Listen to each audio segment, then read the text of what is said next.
In the quiet town of Ashford Hollow, nestled between rolling hills and silver rivers, lived a peculiar old man named Thomas Whitmore. He was a clockmaker, known for his delicate craftsmanship and for the faint smell of cedarwood and oil that clung to his long brown coat.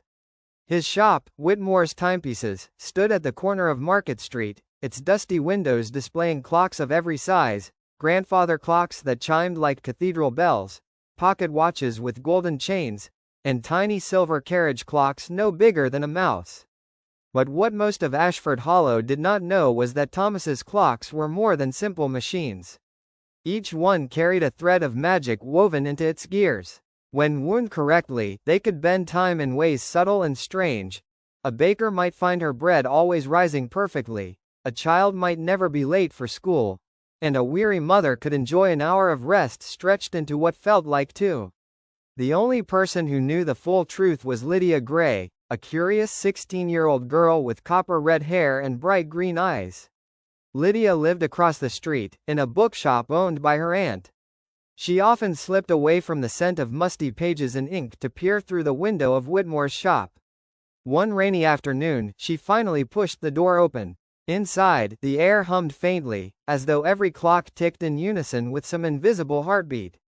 "You're late," Thomas said without looking up from his workbench. "I don't even have an appointment," Lydia replied, surprised. "Time keeps its own appointments," Thomas murmured, smiling faintly. From that day forward, Lydia began to visit daily.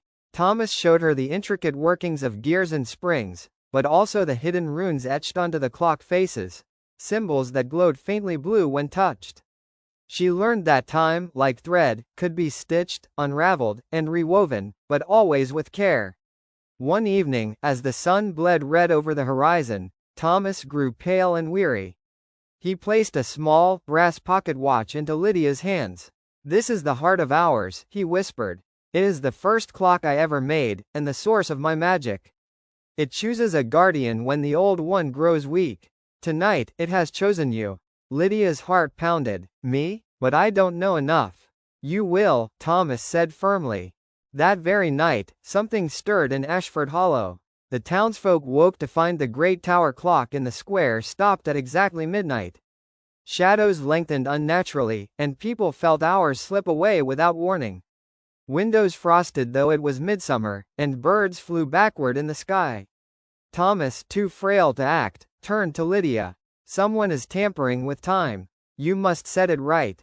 With trembling hands, Lydia wound the heart of hours.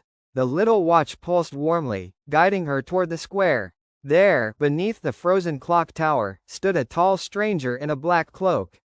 His eyes gleamed like polished obsidian. "I am Edmund Blackwood," he declared, his voice deep and cold. "Whitmore has kept the magic of time selfishly guarded. Tonight, I will unspool it and weave a world where I am master of every hour." He raised a staff, and the tower's gears shrieked. Time cracked like shattered glass, fragments glittering in the air.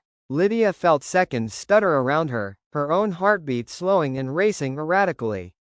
Gripping the heart of hours, she whispered the runes Thomas had taught her.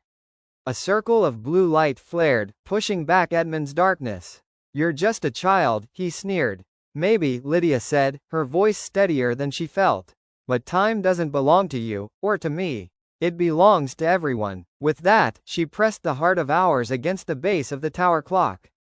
Instantly, every clock in Ashford Hollow began to chime, from the smallest pocket watch to the largest bell tower. The sound rang pure and bright, washing over the town. Shadows shriveled, the air cleared, and Edmund staggered back as though struck. His cloak dissolved into smoke, and he vanished into the night with a final, furious cry. When silence returned, the tower clock ticked once more, its hands moving forward steadily. The stars shone as though freshly polished. Exhausted but triumphant, Lydia stumbled back to the shop. Thomas waited at the door, leaning heavily on his cane. "You've done what I could not," he said softly. "The heart of hours is yours now. Guard it well. One day, you may need to teach another, just as I taught you." Lydia looked down at the glowing watch in her palm, realizing that her life would never again be ordinary. She had become the guardian of time itself.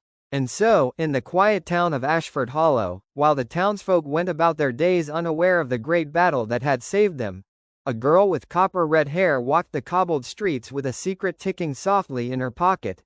A secret that promised many more adventures yet to come.